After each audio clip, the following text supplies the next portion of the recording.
본문은 드디어 성막이 세워지고 그곳에 하나님의 임재하시는 그러한 내용입니다. 하나님께서는 자신이 여기 계신다는 사실을 영광의 구름으로 나타냈습니다. 그것은 여기에 하나님께서 임재하고 계시고 이곳에서 하나님의 의도하시는 일을 수행하신다는 것을 나타내시는 것입니다. 40장 이 마지막 장의 전체 장은 세 가지 부분으로 나누어집니다. 거의 대부분을 차지하는 1절에서 33절까지의 말씀은 하나님께 성막을 세우시고 그리고 또한 그 안에 들어가는 여러 기구들을 순서대로 놓으라는 말씀에 따라서 모세가 그대로 행했던 그러한 내용입니다. 그리고 드디어 성막이 세워졌습니다. 두 번째 부분은 완성된 성막에 하나님의 신이 충만하게 임하는 것이에요. 하나님의 영광이 눈으로 볼 수 있도록 성막이 충만해서 모세 자체도 그곳에 들어갈 수가 없었습니다. 세 번째 부분은 민수기와 연결되는 그러한 부분으로 하나님께서 이스라엘 백성들과 어떻게 동행하는 삶에 대해서 말씀해 주시고 있습니다. 그것은 바로 구름을 신호로 이루어졌습니다. 이스라엘 백성들은 성막 위에 구름이 떠오르면 그들이 가지고 있는 장막, 살고 있는 장막, 그리고 또한 성막도 굳었습니다. 그리고 길을 떠나야 됩니다. 그러나 하나님의 구름이 떠오르지 않게 되면은 그들은 그곳에 꼼짝하지 않고 그 자리에 있어야 됩니다. 몇 달이든 몇 년이든 간에 그 자리에 있어야 했습니다. 이것이 바로 하나님과 동행하는 그러한 삶이었습니다. 마지막 장인 40장은 성막을 실제로 세우는 일에 많은 부분을 할애하고 있습니다. 그런데 이 내용이 하나님께서 이렇게 말씀하셨는데 우리는 어떻게 순종하셨더라 이렇게 그냥 사실을 말하고 있는 것이에요. 모세가 이렇게 하나님 말씀에 순종했을 때에 놀라운 결과가 일어난 것이 뭐냐면 하나님의 영광에 충만한 임재였습니다. 이 사실은 우리들에게 굉장히 중요한 교훈을 주고 있습니다. 그것은 우리가 하나님의 충만한 임재를 경험하기 위해서 어떤 신비로운 어떤 열심을 추구하는 것이 결코 아니라는 것이에요. 모세는 하나님의 영광이 성막에 임하기 위해서는 무엇인가 특별히 눈에 보이는 것을 한 적이 없습니다. 오직 하나님께서 말씀하는 대로 그대로 행했던 것이요. 그렇게 하게 되니까 하나님의 영광이 임했던 것이요. 이것은 우리들에게 오늘도 아주 강한 메시지를 우리에게 던져주시고 있는 것입니다. 하나님께서는 우리들과 함께 임재하기를 원하십니다. 그런데 그것을 막고 있는 것이 있는 것이요.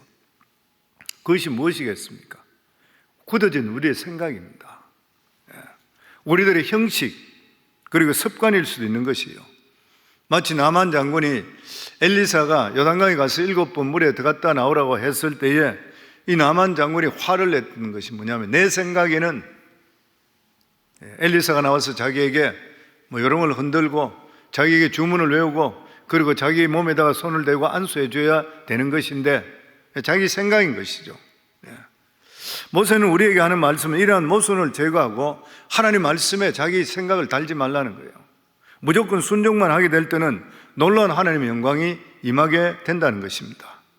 우리도 단순히 순종하면 되는데 우리 생각이든지 형식이 굳어 있을 때가 너무 많이 있습니다. 우리는 신앙생활 할 때에 끊임없이 이런 것들을 우리 속에 제거해야 되는 것이에요. 단순히 가라면 가면 되는 것이에요. 서라면 서면 되는 것입니다. 하나님 말씀 복잡지 않습니다. 복음도 복잡지 않는 것이에요. 이런 것들을 바리새인들이 복잡하게 만들어버림을 통해서 형식이 되고 의식이 되고 성령의 역사를 막아버리는 것입니다.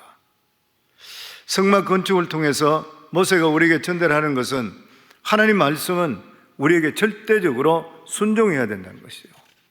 모세가 창세기를 기록했습니다.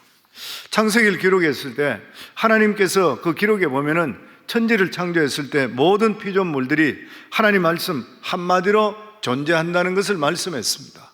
그리고 하나님 말씀 한마디로 모든 것이 존재하는 것을 알았던 것이에요. 그런데 사람들에게는 하나님의 말씀이 항상 이루어지지 않고 거부될 때가 많았습니다. 그 이유가 어디에 있는 것이에요? 하나님께서는 사람들에게는 다른 방법으로 명령했기 때문인 것입니다. 다른 피조물에 대한 명령은 물리적인 강제력입니다. 거부할 수 없습니다. 말씀하면 즉시 그대로 이루어집니다. 이 세상 우주 만물의 모든 것, 하나님이 지으신 피조물들은 물리적이고 강제적인 명령을 받습니다. 그런데 사람에게만 하나님이 주신 게 뭐냐면 하나님의 형상과 모양으로 지음받았기 때문에 우리 인간에게는 자유를 주신 것이에요. 무슨 말이냐면 스스로 자기 자신들이 지각을 사용해서 하나님 말씀을 깨닫고 자발적으로 순종하는 것을 원하는 것이에요. 왜냐하면 우리가 이런 관계가 됨을 통해 하나님과 교제가 이루어집니다. 하나님께서는 인간에게 강제력을 사용하지 않는 것은 우리가 하나님 말씀을 거부할 수 있는 그러한 자격이 있기 때문은 결코 아닌 것이죠. 그 이유는 하나님께서 우리 자신들이 자기 스스로 의식을 가지고 자발적으로 하나님과 동행하고 순종해 주기를 원하는 것입니다. 하나님은 얼마든지 우리들에게 물리적인 그러한 강제력을 사용할 수 있습니다. 또 우리들은 그것을 거부할 수 있는 자격이 없습니다. 그러나 하나님께서는 자기 자신을 무한히 낮춰주셔서 하나님이 인간이 돼서 이 세상에 오셨던 거예요. 친구처럼 우리에게 다가옵니다. 아브라함 보고는 내 친구라 그랬잖아요. 사귐이죠, 사귐. 하나님께서. 작가인 김성일 같은 이러한 분은 하나님은 외로우신 분이라 끊임없이 외롭다 그러십니다. 우리와 교제하기 위해서 그런 말까지 했던 것입니다. 근데 사람이 악함이 어디에 있는 것이요? 겸손을 알지 못하는 거예요. 겸손을 알지 못하는 것입니다. 겸손한 사람 보면 우습게 여기는 거예요. 무시하고 질밟으려 하는 것이에요, 보면. 강한 자에게는 굽신거리고 겸손하고 이런 자는 보면 무시하고 자기 마음대로 해도 된다고 생각하는 것이에요. 그래서 모세는 하나님 말씀에 대한 우리의 받은 태도가 어떤 태도인지를 우리에게 보여주고 있습니다. 그것은 바로 뭐냐면은 군인이 복창하는 것 똑같아요. 복창하는 자세요. 하나님께서 말씀하시면 왕의 명령으로 생각해서 그대로 복창하고 시행하는 것이에요. 거부가 있을 수가 없는 것입니다. 내 생각이 아무리 중요하다 하더라도 하나님 생각이 더 중요한 것이에요. 내 생각과 다르다 하더라도 마치 부하가 상관에게 복종하듯이 그대로 복종하고 그대로 행동하면 그대로 순종하는 것. 모세는 이런 태도를 보여주고 있습니다. 하나님의 말씀은 이론이 아니고 실제인 것이요. 우리가 하나님 말씀을 들으면 마치 하나님 말씀을 내가 받아들일 수도 있고 거부할 수 있는 것 같이 생각하는 것이요. 그러나 그렇게 하면은 그 말씀이 내 안에서 움직이질 않습니다. 살아 움직이질 않는 것이요. 하나님 말씀이 시차 선택, 우리를 오히려 선택한다 그랬죠. 하나님 말씀은 살아있기 때문에 전적으로 순종하지 않는 것은 밀어내버립니다. 그러나 순종하는 자는 더욱더 끌어당기는 것이요. 그리고 순종하는 자 안에서 살아서 역사하시며 하나님의 능력을 나타냅니다. 그래서 하나님 말씀을 우리가 사모하고 하나님 말씀을 받아들이면 들을수록 내 속에 강력한 역사가 임하는 거예요. 그리고 하나님 말씀은 강의가 아닌 것이에요. 강의는 받아들일 수도 있고 거부할 수도 있습니다. 그러나 하나님 말씀은 그 결정을 하나님 자체의 말씀이 하는 것이에요. 은혜 줄 자에게 은혜 주고 미련한 상태에 빠뜨릴 자는 더욱 미련하게 만들어 버립니다. 그러므로 하나님 말씀에 대한 바른 자세는 자기 자신을 절대로 주인 자리에 앉히시면 안 돼요. 마치 모세가 자세처럼 하나님 말씀하실 때 그 앞에 무릎 꿇고 하나님 말씀이 무한하게 우리 속에 들어와서 깨닫게 해주고 그것이 인격이 되고 감동이 되어서 우리 같은 자를 사용해 주시는 데 대해서만 해도 감사할 수 있어야 돼요. 모세가 말씀에 따라 성막을 세우고 모든 것을 기름 부어 구별하였을 때에 하나님의 영광이 성전에 충만하게 임했습니다. 우리 34절부터 35절 저희들 다시 같이 읽겠습니다. 구름이 회막에 덮이고 여호와의 영광이 성막에 충만하며 모세가 회막에 들어갈 수 없었으니 이는 구름이 회막 위에 덮이고 여호와의 영광이 성막에 충만함이었으며. 참으로 감격스러운 그러한 순간입니다. 지금까지 모든 수고는 바로 이 일을 위한 것이었습니다. 모든 것이 하나님 뜻대로 이루어졌을 때에 하나님의 영광이 눈으로 볼 수 있도록 성전에 충만했던 거예요. 여기서 하나님의 영광이 눈으로 볼 수 있게 되었다는 것은 하나님의 영광이 가시적으로 볼 수 있게 나타나셨다는 것이죠. 그런데 물론 우리 눈에 이런 영광의 구름이 보이지 않는다고 해서 하나님의 역사가 없는 것은 아닌 것입니다. 하나님의 역사는 항상 있는 것이요. 왜냐하면 하나님은 편재에 계시는 하나님이에요. 어디든지 다 계시는 하나님이십니다. 오늘도 이 자리에 와 계시는 하나님이시요. 그러나 특별한 경우에 특별한 방식으로 우리에게 임하셔서 어떤 확신을 주시고 우리의 믿음에 인을 쳐줄 때가 있습니다. 그러나 이런 가시적인 현상이 일어나지 않는다고 해서 하나님의 존재나 은혜를 완전히 부정하는 것은 불신인 것이죠. 성령께서 비둘기 형상으로 임하셨다고 해서 성령을 비둘기로 해서는 안 되는 거예요. 그처럼 가시적으로 임했다 이렇게 생각해서는 안 되는 것이에요. 성령이 비둘기처럼 임한다는 것은 예수님의 하나님의 아들이시라는 것을 침례 요한의 증거에 대해서 인치시는 것이에요. 인치시는, 확정시키는 것. 그러면 성전에 이 충만하신 하나님의 영광이 무엇을 인치는 것입니까? 그것은 바로 모세가 지금까지 만든 이 성전이 하나님의 뜻이요, 하나님께서 원하셨다는 것을 증명해 주시는 것, 확인시켜주는, 인치는 것이 하나님의 영광이 나타났던 것이에요. 보면 또한 성전에 임한 하나님의 영광은 단순히 그런 의미가 가진 것은 아닌 것입니다. 하나님의 임재 안에 들어있을 때 모든 백성들은 기쁨과 은혜, 뜨거운 감격이 나타나는 거예요. 하나님의 체험적인 임재는 이스라엘 백성들 하여금 하나님은 실제적이구나, 실제적이시구나, 이걸 체험적으로 느끼게 했어요.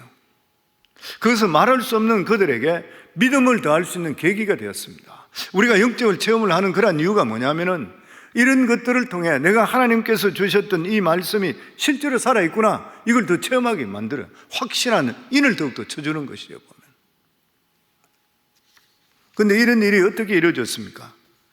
이들이 무슨 특별한 일을 하고 무슨 특별한 뭘 했기 때문에 이루어진 것이 아니라 단지 모세가 하나님 말씀대로 했을 때 이루어진 것이에요. 이것은 하나님께서 이스라엘 백성들에게 임하시기를 원하신다는 것을 보여주시는 것이에요. 하나님께서 우리들에게도 임하시기를 원하십니다. 근데 언제 임하는 거예요? 말씀대로 사실 때, 말씀대로 행하실 때 하나님은 임하시는 것이에요. 한 번뿐만 아니라 지속적으로 하나님의 임재가 나타납니다. 왜냐하면 하나님은 지금도 살아계시기 때문인 것이에요. 역대하에 보면은 솔로몬 성전을 지을 때입니다. 솔로몬 성전을 봉헌할 때지요. 그때도 마찬가지로 하나님의 영광이 나타났습니다. 역대하 7장 1절로부터 보면 솔로몬이 기도를 마침에 불이 하늘에서부터 내려와서 그 번제물과 제물을 불사르고 여호와의 영광이 그 성전에 가득하니 여호와의 영광이 여호와의 전에 가득하므로 제사장들이 여호와의 전으로 능히 들어가지 못했고, 하나님의 영광이 가득하니까 성막과 똑같이 모세도 들어가지 못한 것처럼 마찬가지로 이 제사장도 들어가지를 못했습니다. 하나님의 영광, 영광의 구름이죠. 빽빽이 들어찬 눈부시고 하얀 구름입니다. 이 구름 속에 들어가면 전혀 앞을 볼 수가 없을 뿐만 아니라, 그렇지만 거기에 들어가는 순간 기쁨과 영광과 두려움이 가득 차는 거예요. 이 영광의 구름, 솔로몬이 지었을 때 이 솔로몬 성전의 영광의 구름은 모세가 광야에서 지금 했던 이 성막이 완성되고 나서 500년 후입니다. 똑같은 영광이 나타나는 것이에요. 그 말은 무슨 말인 것이요? 하나님은 어제나 오늘이나 영원토록 동일하신 거예요. 오늘도 하나님께서 우리 삶 속에 우리 교회에 얼마든지 영광으로 임할 수 있다고 하는 것이에요. 우리 삶 속에 항상 하나님 말씀을 가까이 되는 이유가 뭐냐면은 항상 하나님이 우리와 같이 계시는데 우리가 느끼지 못할 때가 참으로 많이 있어요. 근데 성경 말씀에 보면 베드로가 변화선상에서 이 예수님이 변화된 것을 보았고, 심지어는 모세와 엘리야도 만났을 때 그때 하나님 음성을 듣습니다. 그때 하나님 뭐라 그러시냐면은 이런 체험에 너희는 염려하지 말고 예수의 말을 들으라. 그렇게 말씀합니다. 이제는 더 이상 우리로 눈으로 보는 어떤 영광의 구름이나 신비함을 느끼는 것에 기대는 것이 아니라 하나님께서 우리와 항상 함께 계시는 가장 중요한 증거가 뭐냐면 말씀 안에 능력이 있다는 거예요. 물론 우리 삶 속에 기사와 이적이 일어납니다. 놀라운 영적인 체험도 하게 되는 것이죠. 그렇지만 대부분의 경우에는 하나님 말씀을 따라 우리에게 말씀해 주시고 역사하시는 것이요. 그렇기 때문에 우리가 하나님 말씀을 붙든다는 그 말씀 자체가 하나님을 붙드는 것이고 하나님께서 나와 항상 함께 한다는 것을 증거하는 그러한 말씀인 것입니다. 이렇게 이스라엘의 성전에 임하신 하나님께서는 어떻게 했습니까? 그들을 떠나시지 않겠다 그랬습니다. 그리고 그들과 함께 걸어가는 방법을 배우게 했습니다. 그것이 36절과 37절 말씀입니다. 같이 읽겠습니다. 구름이 성막 위에 떠오를 때는 이스라엘 자손이 그 모든 행진하는 길에 앞으로 나아갔고 구름이 떠오르지 않을 때는 떠오르는 날까지 나아가지 아니하였으며, 이제 이스라엘 백성들이 배워야 될 것이 뭐냐면은 하나님과 동행하는 그런 말을 배워야 되는 것이요. 이제 하나님의 백성이 되었습니다. 그런데 하나님과 어떻게 동행하는지 자기들 모르는 것이요. 이스라엘 백성들은 구름이 떠오르면은 천막을 거둬했습니다. 아무리 내가 눌러 있고 싶다 하더라도 구름이 떠오르면 어떻게 할 수가 없는 거예요. 그리고 아무리 더 가고 싶어도 구름이 움직이지 않으면 그들은 움직일 수가 없는 것입니까? 몇 달이든 몇 년이든 간에 그 자리에 박힌 듯이 머물러 있어야 됩니다. 이것이 가장 기본적인 훈련인 거예요. 기본적인 훈련입니다. 하나님께서 이렇게 하신 이유가 됐습니까? 첫 번째는 우리 모든 삶의 역사의 주관자, 이끄시는 분, 모든 것, 모든 삶의 주도권은 하나님이 가지고 계시는 거예요. 이스라엘의 행전에 대한 결정은 누가 합니까? 하나님이 하시요. 하나님이. 이스라엘 백성들이 아무리 가고 싶다 하더라도 하나님이 움직이지 않으면 갈 수가 없는 것이요. 근데 우리의 본성이 어떤 것이요? 항상 우리가 먼저 가려고 그래요. 우리 기도할 때도 그렇잖아요.